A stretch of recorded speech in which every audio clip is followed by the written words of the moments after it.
Welcome to Madasaling Pinoy, your prayer partner. Ngayon ay Sabado ng ikalimang linggo ng 40 araw na paghahanda. Ang mabuting balita ng Panginoon ayon kay San Juan. Noong panahong iyon, marami sa mga Hudyong dumalaw kay Maria ang nakakita sa ginawa ni Jesus at nanalig sa kanya. Ngunit ang ilan sa kanila'y pumunta sa mga Pariseo at ibinalita ang ginawa ni Jesus. Kaya't tinipon ng mga punong saserdote at ng mga Pariseo ang mga kagawad ng Sanhedrin. Ano ang gagawin natin? Wika nila. Gumagawa ng maraming kababalaghan ang taong ito. Kung siya'y pababayaan natin, mananampalataya sa kanya ang lahat. Paririto ang mga Romano at wawasakin ang templo at ang ating bansa. Ngunit isa sa kanila, si Caifas, ang pinakapunong saserdote noon, ay nagsabi ng ganito, "Ano ba kayo?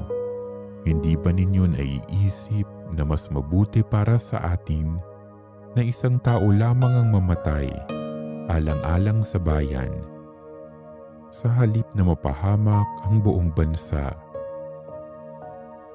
Sinabi niya ito hindi sa ganang kanyang sarili lamang. Bilang pinakapunong saserdote ng panahong iyon, hinulaan niyang mamamatay si Jesus dahil sa bansa, at hindi dahil sa bansang iyon lamang, kundi upang tipunin ang nagkawatak-watak na mga anak ng Diyos. Mula noon, binalangkas na nila kung paano ipapapatay si Jesus, kaya't hindi na siya hayagang naglakad sa Judea. Sa halip, siya'y nagpunta sa Ephraim, isang bayang malapit sa ilang, at doon siya nanirahang kasama ng kanyang mga alagad. Nalalapit na ang pista ng Paskwa. Maraming tagalalawigang pumunta sa Jerusalem bago magpaskwa upang isagawa ang paglilinis ayon sa kautusan. Hindi nila nakita si Jesus sa templo, kaya't nagtanungan sila, "Ano sa akala ninyo? Paririto kaya sa pista o hindi?"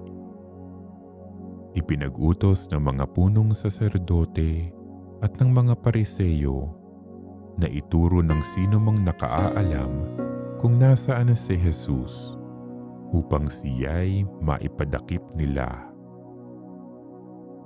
Ang mabuting balita ng Panginoon.